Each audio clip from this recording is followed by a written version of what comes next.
All right, good morning to all of you. Welcome to the Orange County Emergency Operations Center here in East Orange County. A lot has happened in the last 24 hours, and I want to make certain that our team of community partners will provide updates to you about where we are. At this time, we have transitioned from a response effort to a recovery mode here within our community. And there's a lot of good news associated with that. But in terms of the storm, it was bad, but it could have been a lot worse. And so we are going to take probably the next week or better to really get far into recovery. We had 10 to 16 inches of rain throughout the county that caused significant challenges for us with flooding. We still have a significant number of roadways that still have water that has flooded them, but we have crews that's out working to make those roadways passable. We had significant flooding that affected assisted living facilities and other businesses within our community. We certainly had a major flood in the Orla Vista area. We will be taking quite some time to rectify that situation. But I also want to let you know that as we have transitioned to the recovery phase, our airport is back operational. We also want to let you know that you'll be hearing in just a few moments from our Orange County Public Schools about some of the efforts underway with our schools.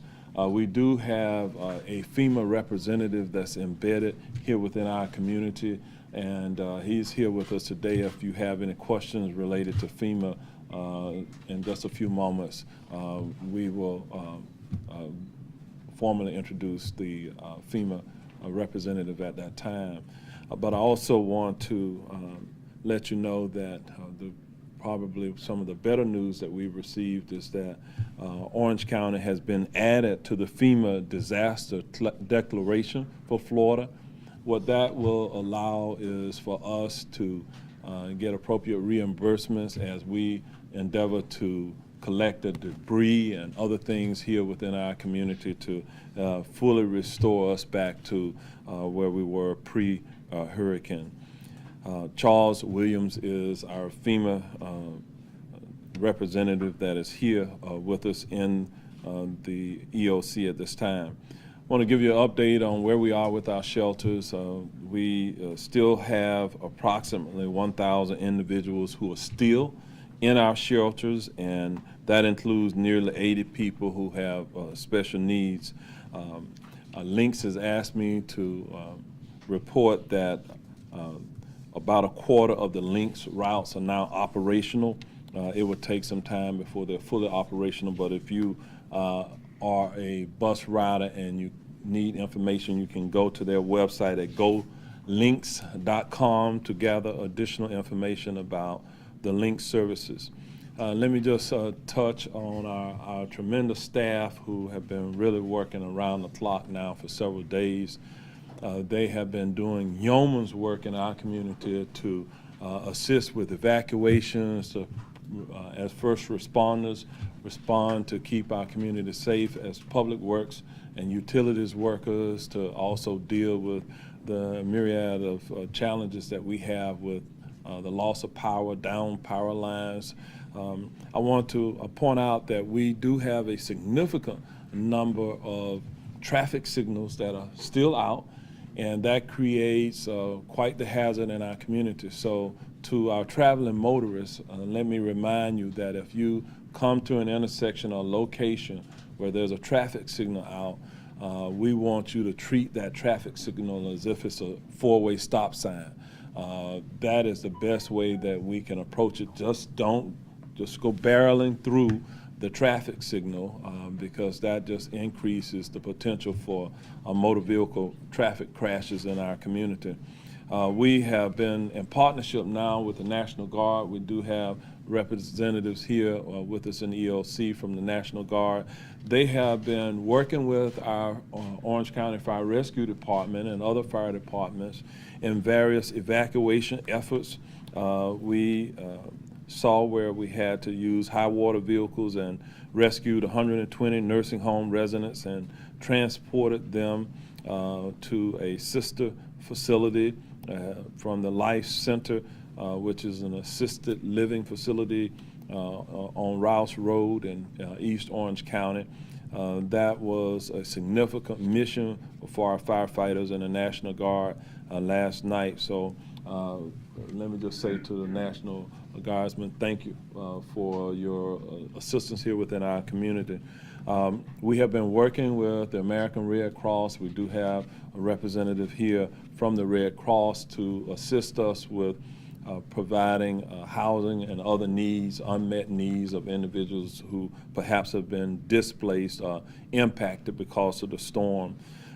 Some of the rescues that we participated in yesterday included the Orla Vista area. I had the opportunity to go out myself and witness firsthand that rescue mission. We were in the Bunnybrook neighborhood, the Cypress Landing neighborhood, Hampton Courts Apartments, Oakcrest Trailer Park, the Avante Senior Living Facility. That happened during the early hours yesterday. Now let me just talk a little bit about our utilities. Orange County utilities personnel really have been working hard for the entire time of this response effort. I'm fortunate to report that we really have not had any interrupted the delivery of reliable and safe tap water here within our community. I appreciate the work that our utilities division has helped to keep us functional and operational in that regard. Our solid waste division staff have also been working. Our regular services will be back on track soon. The Orange County landfill and transfer stations will be closed to the public today, and with the goal of reopening tomorrow. And certainly if we don't get reopened tomorrow, it will be Monday at the latest, but our goal is to get reopened tomorrow. There will be an updated schedule available through our ocfl.net/storm website that will provide precise information. In terms of trash pickup, you may see, depending upon whether you live in a municipality or you live in the unincorporated area. If you live in a municipality, I would tell you to pay attention to the communications that come out from those municipalities, such as the City of Orlando, about trash pickup, etc. But as it relates to unincorporated Orange County, we will have an updated schedule of trash collections on our website, but our residential curbside collection program is slated to resume its regular service beginning on Monday, October the 3rd. Residents, however, may experience some delays with yard waste collection for the next several weeks. We look forward to executing our debris removal contract, where we will bring in additional contractors or haulers to assist with removal of the increased amount of debris that we have throughout Orange County.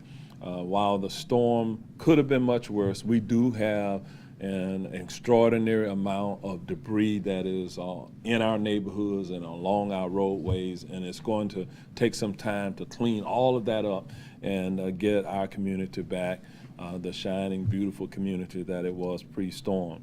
Residents, again, may see some delays in the trash collections. We just ask that you be patient with us as we move forward.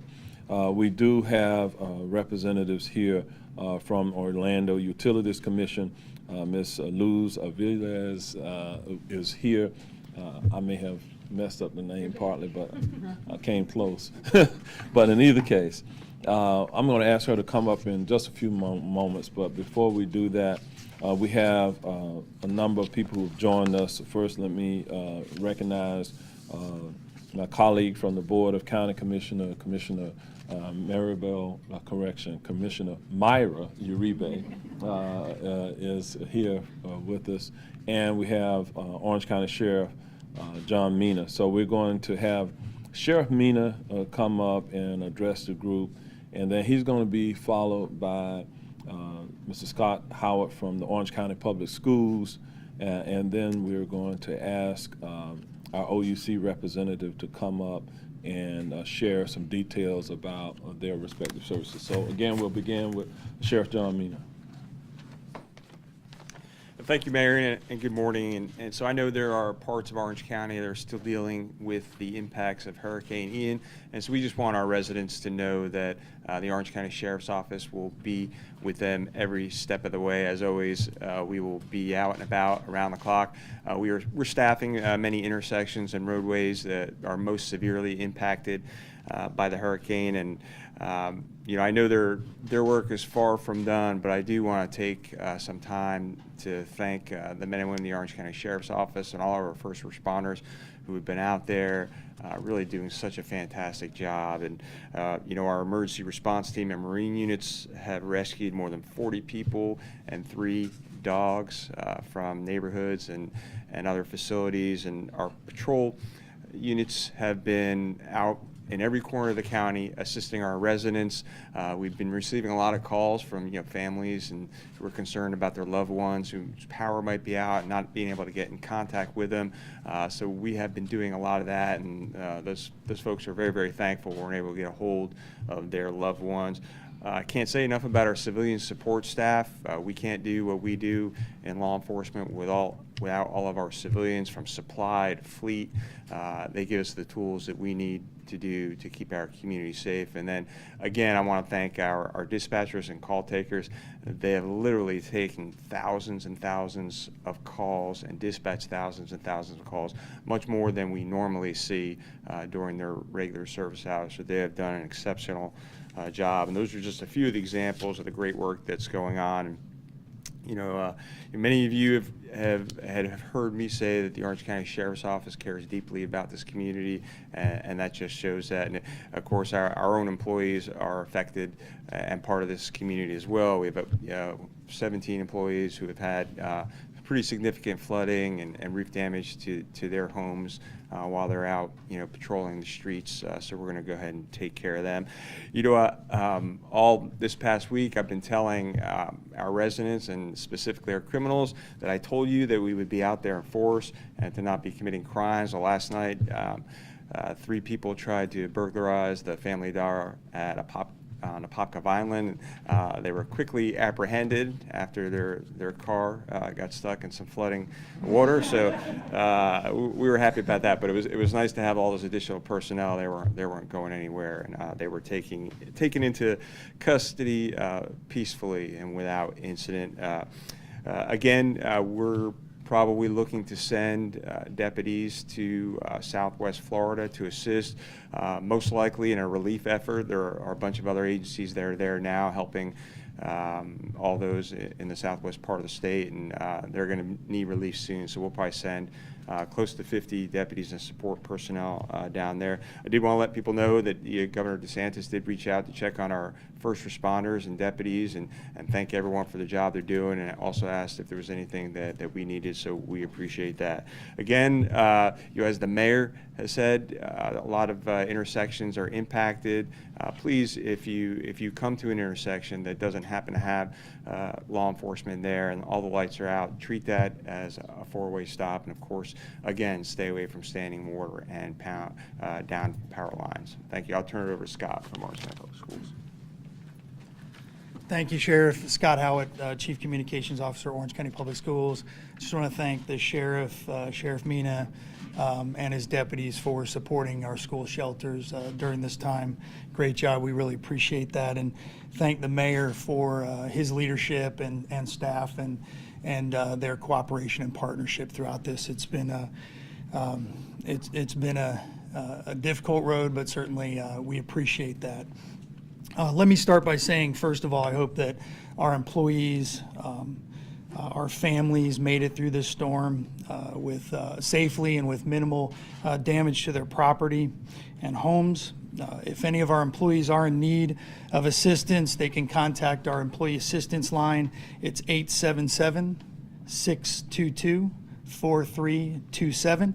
That line is manned 24/7. And any parent or guardian of a student in need of assistance can always call the County 311 line.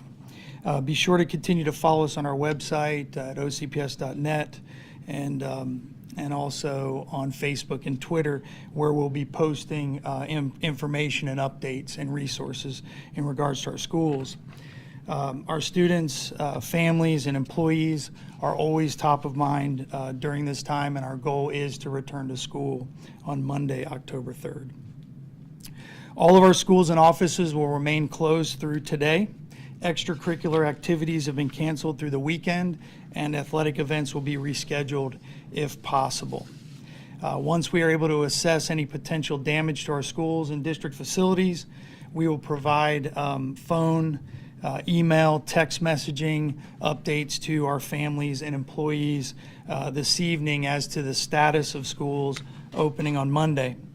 As of now, we're seeing major flooding issues at one of our schools at Riverdale Elementary, which we've been talking about this morning, and what options we will have for the students and families and employees at Riverdale. Our priority is to ensure our students and staff return to a safe learning environment as soon as possible. If necessary, the district will look at alternative instructional options for students, such as alternative locations for instruction, alternative sites, or, if possible, virtual learning. We have not received any direction from the state as far as the virtual option, but we will certainly look at that as a possibility. As a reminder for our students who are planning on taking the SAT tomorrow, you're off the hook. The SAT and the administration of the test has been postponed, and a new date will be determined in the near future. Again, our thoughts and prayers are with our students, parents, and employees as they recover from the impact of the storm. And I encourage our employees, again, if they need assistance, to call 877-622-4327. That line is open 24/7, and our parents or guardians or employees can always call the 311 number. Please continue to be safe as we recover from the impacts of Ian. And now I'll turn it over to Luz from OUC. Thank you, Scott. On behalf of OUC, please know that our thoughts are with the millions of Floridians who've been deeply affected by the storm, especially here in Central Florida as well. Thank you to the crews and emergency personnel working to restore power and help people in communities throughout. Yesterday, OUC outages peaked at 97,560 around 11 a.m. As of 9:30 this morning, we were just under 27,000 customers still without power, which means teams of OUC and external crews were able to restore about 72% of our total outages. The work continues today. 69 assessment teams are currently out in the field surveying damage to help us prioritize our restoration work. More than 300 additional crew members made up of line techs, tree specialists, and trouble techs are also in the field, making the necessary repairs to restore remaining outages as quickly and safely as possible. Our restoration process began with a focus on critical customers such as hospitals, wastewater plants, fire, police stations, and other emergency locations. We are now making repairs to feeder distribution lines that will restore the power to the largest number of customers in the quickest manner possible. Then we will work down to the individual customer level. We expect a system-wide estimated time of restoration sometime today or tomorrow at the latest. We want to ensure residents never forget the powerful nature of electric lines and equipment. The equipment is incredibly dangerous and should never be handled by untrained hands. Please remember that you should never, under any circumstances, touch down power lines or wire. If you encounter one, please report it to 911 or call your utility company. The storm brought our service territory more flooding, as you've been hearing today, than we've had in recent memory. Remember that electric current passes very easily through water, so it's imperative to stay away from pooled water that may be impacted by down lines or other electrical equipment. We also remind you to keep generator safety top of mind. Finally, OUC should visit OUC.com. OUC customers should visit ouc.com/storm center for important information and sign up for outage alerts offered in English and Spanish by texting REG to 69682. Please rest assured that we are working as quickly and safely as possible to restore services to our customers. Thank you, and we appreciate your patience.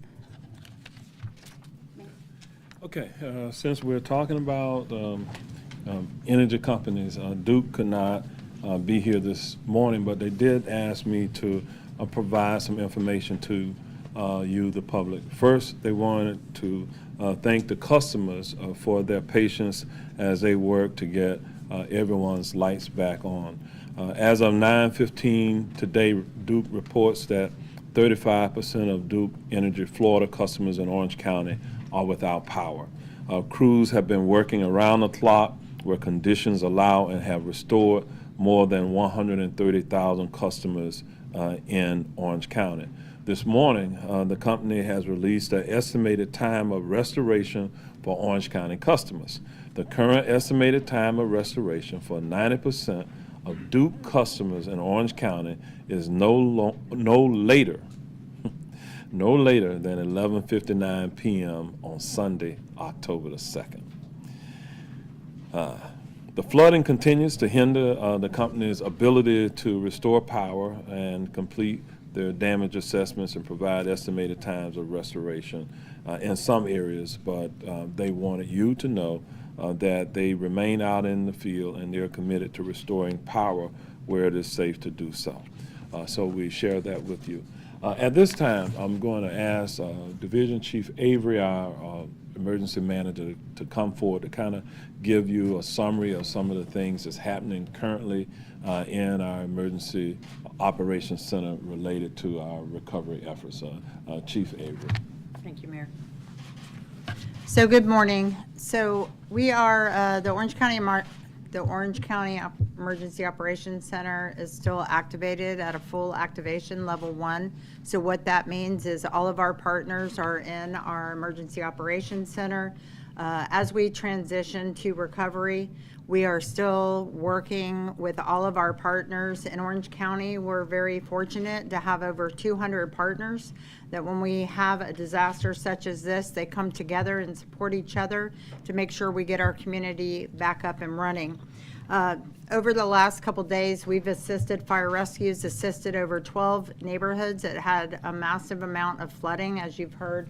And when we talk about partnerships, we have the National Guard that's been right alongside with us. I do want to give a special shout out as well to Lynx. They have been steady by our side through this whole process, whether it's been taking people to shelters or taking them to a partner sister assisted living facility. They have been right there willing to support. Prior to the storm, they were right there helping us get people into shelters. So we can't overemphasize the importance of our partnerships here in Orange County, and just incredible work by all of them coming together. Fire Rescue has deployed Task Force 4 to Punta Gorda. I'm sure you've seen their devastation there. So they are in Punta Gorda currently, and that's a team that's made up by a couple of our local fire agencies, Orlando, Seminole County, with FEMA, and our damage assessment teams that we have here in the EOC, and going out and looking at those impacted areas to make sure that we are addressing that through all of our submissions for FEMA reimbursement. So thank you. Okay, and with that, we're going to open it up for any questions. If we have any Spanish-speaking media and you want any of the questions or the responses interpreted in Spanish, I'm going to ask Ms. Ilia Torres, one of my special assistants, to come up and assist with that. If it's specific about public works or utilities or what have you, we do have staff in the room who are bilingual, who will be able to respond to those questions as well. So with that, we're going to open it up for questions now. Mayor, could you address the bottled water resources that may be available in East Orange County? A lot of people out there have wells that they don't have any power, that they can't pump water out. So there may be a lack of fresh water for them. Do you know what the county may be doing about that? Yeah, our teams are now working here within the Emergency Operations Center to devise a plan of action to actually take the supply of water that we have, where we'll do a water distribution in those areas that may be impacted, where they're on well water and they don't have access to good quality tap water. So we're putting that together, and we'll release that sometime today when we will be out in those areas. Mayor Demings, I know you had a chance to visit the Orla Vista community. Do you feel enough was done since Irma to protect them from this kind of flooding? The short answer is no. But I will put that in the context of we had a hurricane. There is no system out there that when a hurricane impacts an area, it's massive. It will overwhelm any stormwater system. So part of what we experienced in Orla Vista is related to just the phenomena associated with the hurricane. Now, have we done enough over time to address the infrastructure needs? No, we're going to step that up a bit because I think the people out there, they deserve that. It's a costly fix. The Orla Vista neighborhood is 60 years old or so, and so over the decades, it has experienced some challenges with flooding just by the way that it was designed. And so we can't, in order to compensate for the development that has occurred around it, the poor design, it's a very, very costly fix. So we are going to look to not only address this with county funds, but we will look to partner with FEMA, our federal funds, as well as state funds to kind of address that in the very, very near future. So I was out there, and I know that the district commissioner, Commissioner Siplin, and our entire board, we're committed to that, like we are to addressing all the needs of our community. So I'm not here to make excuses for it, but the reality of the situation is we had widespread flooding across the entire county and across the entire state of Florida, and that's because of Hurricane Ian, not because of necessarily the shortcomings of man. And do you know how many people were rescued from that community? We all total across the county did over 1,000 evacuations. From that community, I haven't received the final numbers because that was an ongoing process yesterday, but we can provide that to you. I know prior to yesterday, prior to the storm, we had evacuated some 300. So, yesterday that was a mission that was operational, and the numbers were growing as the day went on. And so we'll get you the number on the final group. Okay. And Mayor Demings, do you by chance know, have we had any reports of any deaths that have occurred as a result of Hurricane Ian in Orange County? We have not had any storm-related deaths. I am told that in one case, when at one of the assisted living facilities, during the process of transporting patients, a patient that was already very critically ill, elderly patient, passed, but that at this point it has not been deemed storm related. It just was a natural cause for that particular individual. Okay. Other questions? En español. En español. Okay. Bueno, el estimado de daños en el condado que ha dejado Ian, si nos podría decir. Let's take Estimado. una a la vez. The first question would be the estimated damages caused by Hurricane Ian here in Orange County. Okay, so our damage assessment teams, led by the controller's office and other staff, they're out doing the damage assessments as we speak. So we don't have that final number. We will have the estimate sometime within the next 24 hours. Nuestros equipos de evaluación de daños están ubicados acá en el Centro de Operaciones de Emergencia, están liderados por la Oficina del Tasador de Propiedades y están en proceso de salir a la calle a hacer esas evaluaciones de daños. No tenemos los números en este momento. Basado en esto, ¿hay un estimado de residentes que consideren estarían aplicando a los beneficios de FEMA? Based on this damage assessment, would you have a number of residents that will be applying for FEMA's individual assistance?